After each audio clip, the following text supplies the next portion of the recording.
क्योंकि सास भी कभी बहू थी में एक के बाद एक ऐसे धमाकेदार ट्विस्ट सामने आ रहे हैं जिसने पूरी कहानी को पूरी तरह बदल कर रख दिया है। आने वाला ट्रैक दर्शकों के लिए इतना ज्यादा इमोशनल, शॉकिंग और ड्रामे से भरपूर होने वाला है कि हर किरदार की जिंदगी पूरी तरह हिल जाएगी। कहानी अब एक ऐसे मोड़ पर पहुंच चुकी है जहां रिश्तों की सच्चाई, छुपे हुए राज और पुराने गुनाह एक एक करके सामने आने वाले हैं और इसका असर हर किसी की जिंदगी पर पड़ने वाला है। आने वाले एपिसोड्स में सबसे बड़ा बदलाव तब देखने को मिलेगा जब तुलसी वीरानी अपने ही घर में अंश और नियति का गृह प्रवेश करवाती है। यह पल बाहर से जितना पारंपरिक और खुशी भरा लगता है, अंदर से उतना ही ज्यादा तूफान लेकर आता है। जैसे ही दोनों घर में कदम रखते हैं, घर का माहौल बदलने लगता है। तुलसी के चेहरे पर भले ही एक सख्त और शांत मुस्कान होती है, लेकिन उसके दिल के अंदर एक अजीब सी बेचैनी छुपी होती है। जैसे उसे पता हो कि यह गृह प्रवेश सिर्फ एक शुरुआत है, अंत नहीं। अंश शुरू से ही एक गुस्सैल और जिद्दी स्वभाव का लड़का दिखाया गया है, लेकिन इस बार उसके अंदर गुस्से से कहीं ज्यादा सवाल होंगे।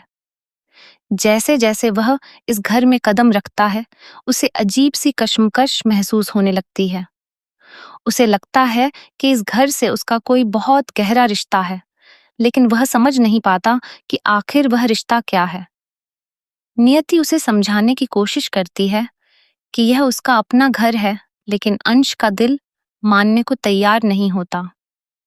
उसके मन में धीरे धीरे अपनी दादी के लिए एक अजीब सी नफरत और शक पैदा होने लगता है।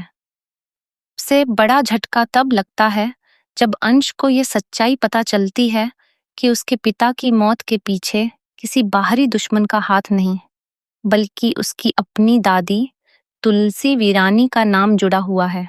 यह बात सुनते ही अंश का पूरा वजूद हिल जाता है। उसे विश्वास ही नहीं होता कि जिस दादी को वह परिवार का सबसे मजबूत स्तंभ समझता आया है, वही उसके जीवन का सबसे बड़ा सच छुपाए बैठी थी।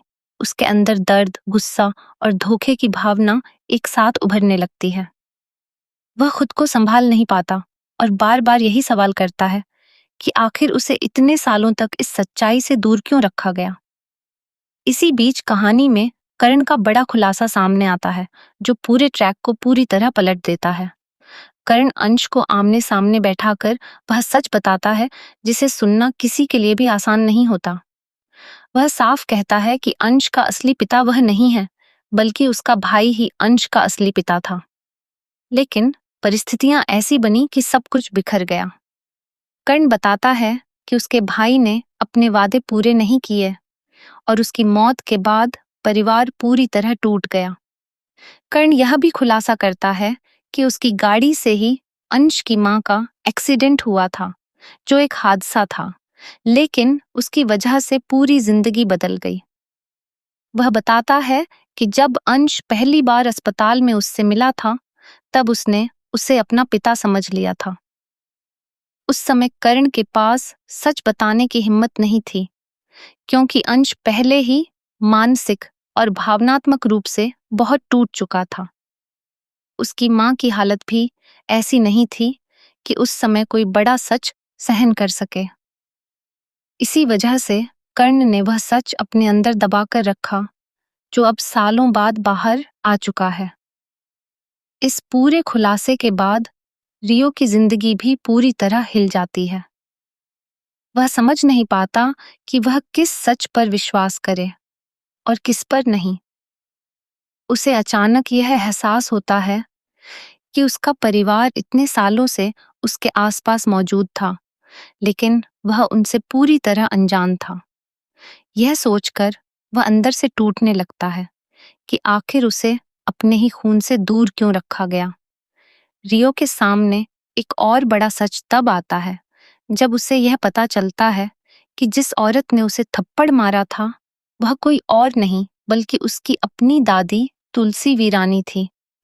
यह जानकर उसके पैरों तले जमीन खिसक जाती है। वह बार बार उस पल को याद करता है और खुद से सवाल करता है कि आखिर एक दादी अपने पोते के साथ ऐसा कैसे कर सकती है।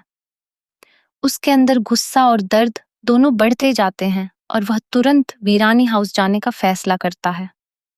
वीरानी हाउस पहुंचकर रियो को एक और बड़ा सच जानने को मिलता है, जो उसके पूरे विश्वास को तोड़ देता है। उसे बताया जाता है कि उसके पिता की मौत के पीछे भी तुलसी का ही कोई गहरा राज छुपा हुआ है, जिसे अब रणविजय सामने लाने वाला है। रणविजय का यह खुलासा कहानी को और भी ज्यादा खतरनाक और इमोशनल बना देता है। रणविजय खुद भी इस पूरे घटनाक्रम में एक महत्वपूर्ण किरदार बन चुका है। उसका और परी का ट्रैक भी अब कहानी में एक बड़ा तूफान लेकर आने वाला है। दोनों के बीच उनकी बेटी को लेकर लगातार विवाद बढ़ता जा रहा है। जहां एक तरफ रणविजय अपनी बेटी को लेकर बेहद पजेसिव और इमोशनल है, वहीं परी अपने फैसलों को लेकर काफी मजबूत दिखाई देती है। लेकिन हालात ऐसे बनते हैं कि दोनों के बीच टकराव और झगड़े लगातार बढ़ते जाते हैं। इसी बीच एक ऐसा मोड़ आता है जो पूरी कहानी को बदल देता है। एक बड़ी घटना के दौरान परिस्थितियां इतनी बिगड़ जाती हैं कि परी के हाथों गलती से रणविजय का मर्डर हो जाता है। यह घटना सिर्फ एक हादसा नहीं, बल्कि पूरी कहानी का सबसे बड़ा टर्निंग पॉइंट बन जाती है। इस घटना के बाद परी पूरी तरह टूट जाती है और उसे सीधे जेल भेज दिया जाता है। अब कहानी एक ऐसे मोड़ पर पहुंच चुकी है जहां हर किरदार अपने ही कर्मों और सच के जाल में फंस चुका है। तुलसी वीरानी, जो अब तक परिवार की सबसे मजबूत और सख्त सदस्य मानी जाती थी, अब सबसे बड़े सवालों के घेरे में आ चुकी है। उसका अतीत धीरे धीरे बाहर आ रहा है और उसके पुराने फैसले अब उसे ही कटघरे में खड़ा कर रहे हैं। दूसरी तरफ अंश, जो अब तक अपने परिवार को लेकर उलझन में था, अब पूरी तरह बदले की भावना में डूब सकता है। उसके सामने सबसे बड़ा सवाल यही होगा कि क्या वह अपनी ही दादी को माफ कर पाएगा